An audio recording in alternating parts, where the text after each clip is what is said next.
جی، مثال کے طور پر ایک صحیفے میں اس نے لکھا کہ نجات کا سارا دار و مدار روزے اور زہد پر ہے، یعنی دنیا کو ترک کر دینا ہی سب سے بڑی نیکی ہے۔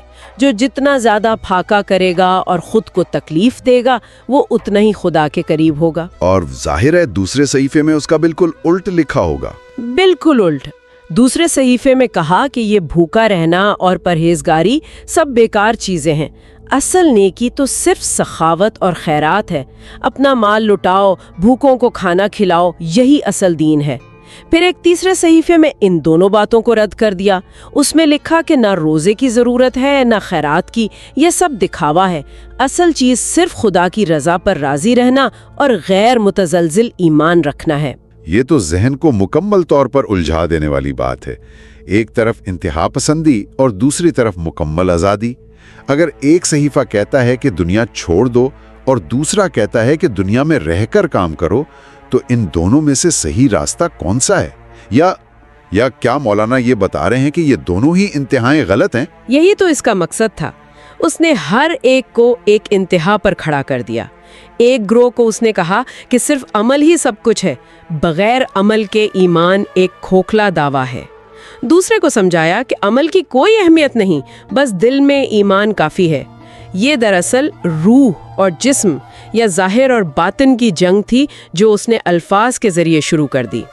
اس نے ایک صحیفے میں جبریوں کا عقیدہ ڈالا، مطلب یہ نظریہ کہ انسان مجبور محض ہے اور اس کے اعمال میں اس کا اپنا کوئی اختیار نہیں، اور کہا کہ خدا کے احکامات صرف ہماری کمزوری اور بے بسی دکھانے کے لیے ہیں، ان پر عمل کرنا مقصود ہی نہیں۔ واہ، یعنی ایک گروہ کو مکمل طور پر بے عمل اور تقدیر کا غلام بنا دیا۔ جی، اور اس کے بالکل برعکس دوسرے صحیفے میں لکھا کہ اپنی طاقت کو پہچانو جو خدا نے تمہیں دی ہے، تم مجبور نہیں بلکہ مختار ہو، اپنی کمزوری کا رونا مت رو۔ یعنی ایک صحیفہ دوسرے کے لیے زہر تھا اور اس نے یہ سارے زہر ایک ہی قوم میں گھول دیے۔ انداز بیاں سے متاثر ہو کر اس کی ہر بات پر یقین کر لیتے ہیں، بغیر یہ سوچے کہ اس کے پیچھے نیت کیا ہے۔ اچھا، یہ مذہبی ٹائم بوم نصب کرنے کے بعد اس وزیر نے کیا کیا؟ جب اس نے دیکھ لیا کہ اس کے لگائے ہوئے اختلاف کے بیج جڑ پکڑ چکے ہیں اور ہر سردار اپنے صحیفے کو ہی حتمی سچ سمجھنے لگا ہے، تو وہ ایک غار میں جا کر چھپ گیا۔ اس نے 40 دن تک خود کو بند رکھا اور عبادت کا ناٹک کیا۔ جب اس کے پیروکار باہر جمع ہو گئے اور اس سے باہر آنے کی التجا کرنے لگے تو اس نے ہر سردار کو الگ الگ اندر بلایا اور ہر ایک کو خفیہ طور پر اپنا جانشین مقرر کر دیا ہوگا۔ بالکل، اس نے ہر ایک کے کان میں کہا، میرے بعد دین کا حقیقی وارث تم ہی ہو، باقی سب جھوٹے اور گمراہ ہیں۔ میرے مرنے کے بعد باقی 11 دعوے داروں کو اور ان کے ماننے والوں کو ختم کر دینا۔ ہر سردار یہ سمجھ کر خوشی خوشی لوٹا کہ وہی چناوا ہے۔ یہ یقین دلا کر کہ اب یہ آگ کبھی نہیں بجھے گی، اس مکار وزیر نے اسی غار میں خودکشی کر لی۔ اور اس کا نتیجہ تو وہی نکلا ہوگا جس کی اس نے منصوبہ بندی کی تھی۔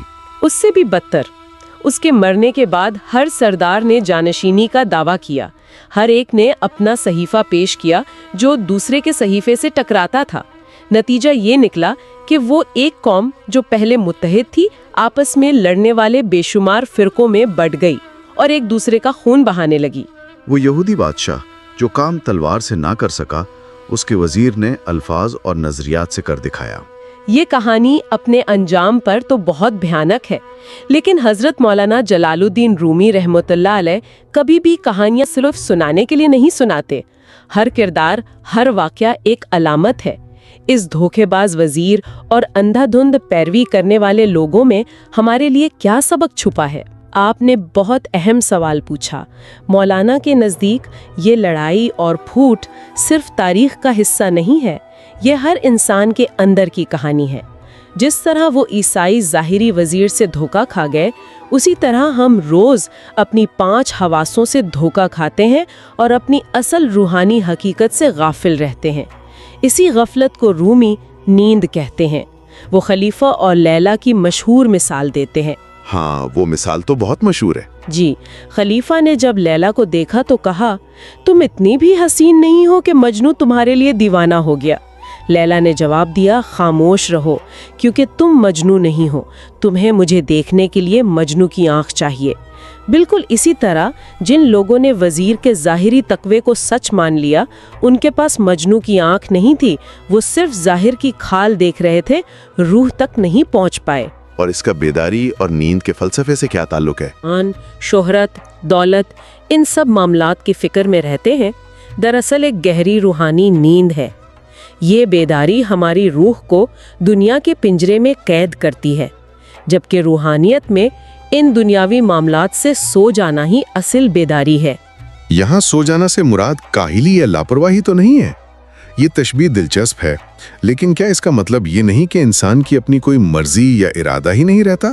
یہ بات تو تھوڑی پریشان کرنے لگتی ہے۔ بہت اچھا سوال ہے۔ نہیں، ہرگز نہیں۔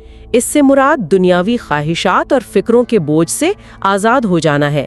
مولانا فرماتے ہیں کہ عارف یعنی حقیقت کو جاننے والا جاگتے ہوئے بھی دنیا سے ایسے سویا رہتا ہے جیسے لکھنے والے کے ہاتھ میں قلم حرکت تو کر رہا ہے، لکھ بھی رہا ہے، لیکن اس کی اپنی کوئی مرضی، کوئی انا شامل نہیں ہوتی۔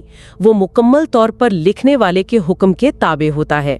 اسی طرح عارف کا جسم دنیا میں کام کرتا ہے، لیکن اس کی روح اور اس کا ارادہ اللہ کے حکم کے تابع ہوتا ہے، اپنی نفسانی خواہشات کے نہیں۔ تو جو ہم رات کو سوتے ہیں وہ کیا ہے؟ مولانا کے نزدیک نیند اس روحانی آزادی کا ایک چھوٹا سا نمونہ ہے۔ وہ کہتے ہیں کہ ہر رات اللہ ہماری روحوں کو جسم اور دنیاوی فکروں کے پنجرے سے عارضی طور پر آزاد کرتا ہے۔ نیند میں نہ بادشاہ کو اپنی سلطنت یاد رہتی ہے اور نہ قیدی کو اپنی قید۔ اس وقت ہم فکر سے آزاد ہوتے ہیں۔ عارف کی حالت جاگتے ہوئے بھی ایسی ہی ہوتی ہے۔ وہ دنیا میں رہتے ہوئے بھی دنیا کی قید سے آزاد ہوتا ہے۔ ایک اور اہم نقطہ جو کہانی میں تھا وہ یہ کہ ایک گروہ اس تباہی سے بچ گیا تھا۔ مولانا اس کی کیا وجہ بتاتے ہیں؟ جی، یہ بہت اہم نقطہ ہے۔ حضرت مولانا رومی رحمت اللہ علیہ فرماتے ہیں کہ ان 12 گروہوں میں سے ایک گروہ تھا جو اس فتنے سے محفوظ رہا۔ یہ وہ لوگ تھے جو وزیر کی چکنی چپڑی باتوں میں نہیں آئے، بلکہ حضرت عیسیٰ علیہ السلام کی اس بشارت پر قائم رہے جو انہوں نے آنے والے نبی احمد صلی اللہ علیہ وسلم کے بارے میں دی تھی۔ چونکہ ان کی نظر مستقبل پر اور اصل پیغام پر تھی، وہ اس وقتی فتنے سے بچ گئے۔ یہ اس بات کی طرف اشارہ ہے کہ جو لوگ ظاہر پر نہیں بلکہ پیغمبروں کے بتائے ہوئے حقیقی اور آنے والے وعدے پر نظر رکھتے ہیں، وہ گمراہی سے محفوظ رہتے ہیں۔ تو اس گہری اور فکر انگیز گفتگو کا خلاصہ یہ ہے کہ اندھی تقلید اور ظاہری شخصیت پرستی تباہی کا باعث بنتی ہے۔ اندرونی اختلافات اور پھوٹ کسی بھی بیرونی دشمن سے زیادہ خطرناک ہوتے ہیں، اور سب سے بڑھ کر حضرت مولانا جلال الدین رومی رحمت اللہ علیہ ہمیں دنیاوی فکروں کی نیند سے بیدار ہو کر حقیقی روحانی بیداری کی دعوت دیتے ہیں، جہاں ہم ظاہر کے دھوکے سے نکل کر باطن کی حقیقت کو دیکھنے کے قابل ہو جائیں۔ بالکل۔ اور سننے والوں کے لیے ایک سوچ چھوڑے جاتے ہیں۔ اس کہانی میں 12 متضاد صحیفے تھے جنہوں نے ایک قوم کو تباہ کر دیا۔ آج کی دنیا میں جہاں سوشل میڈیا، کتابوں اور مختلف نظریات کا سیلاب ہے، ہمیں روزانہ سینکڑوں متضاد صحیفوں کا سامنا کرنا پڑتا ہے۔ ہم اپنے لیے سچ اور جھوٹ میں فرق کیسے کریں؟ ہم اس وزیر کے جدید شکلوں سے کیسے بچ سکتے ہیں جن سے مولانا رومی نے صدیوں پہلے خبردار کیا تھا؟ ایک بہترین سوال۔ اسی سوچ کے ساتھ ہم آج کی گفتگو ختم کرتے ہیں۔ یہ سلسلے کا تیسرا حصہ تھا۔ اگلا حصہ بہت جلد اپلوڈ ہوگا انشاءاللہ۔ مہربانی فرما کر اس ویڈیو کو لائک اور شیئر ضرور کریں اور چینل کو سبسکرائب کر کے ہماری حوصلہ افزائی کیجیے۔ آپ کی توجہ کا بہت شکریہ۔